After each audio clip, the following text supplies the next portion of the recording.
This game was supposed to be the true Battlefield killer, a game which is hyped by players and YouTubers alike. However, after months and months of radio silence, it's now completely dead. Or is it? This game originally came out in late 2018 and had a terrible launch, tried to recover and then failed. This was due to server issues, terrible audio and horrific frame rates, leading to a nearly unplayable experience that led the devs to pulling it from the Steam store. This was a shame though, as the gameplay was fantastic, utilising classic movement mechanics and a faster time to kill, resulting in a great experience for both casual and hardcore fans.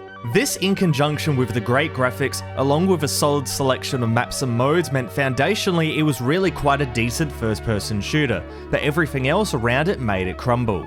This tactical shooter is called World War III, and with such a terrible launch, why are we talking about it today? Well, my friends, this game is attempting a free-to-play re-release off the back of a major hype wave, but how did it do this, and more importantly, when can we actually play it?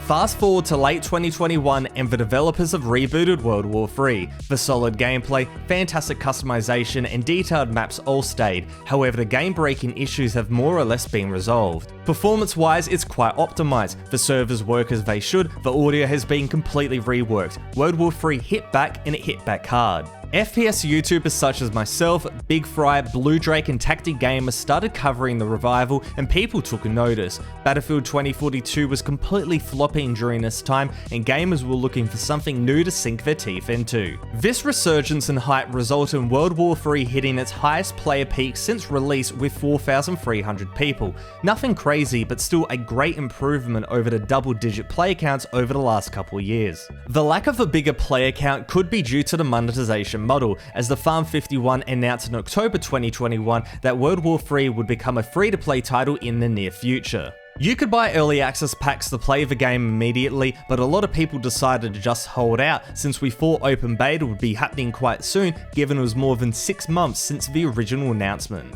So surprisingly, on the 24th of March 2022, literally the peak of the hype, the developers announced they are postponing the open beta free-to-play launch of World War III and a new release date would be announced in the near future. This of course was not true. Now on the 16th of June, a pre-open beta patch was released, with the devs saying that open beta would be launching in the near future, and of course this was not true as well, and resulted in nearly 4 months of complete radio silence, which is absolutely insane. Nobody knew what was happening and the player base reflected this, with a 94% loss in players, barely hitting triple digits. However, the break of radio silence came a few days ago, with the open beta date finally being announced. This might just be a case of being too late though. Modern Warfare 2 has gamers captivated, Battlefield 2042 is making huge moves, but I guess there is still a gap for a large-scale free-to-play shooter and World War III fits that bill, especially as it's still a really decent game that I think is worth trying.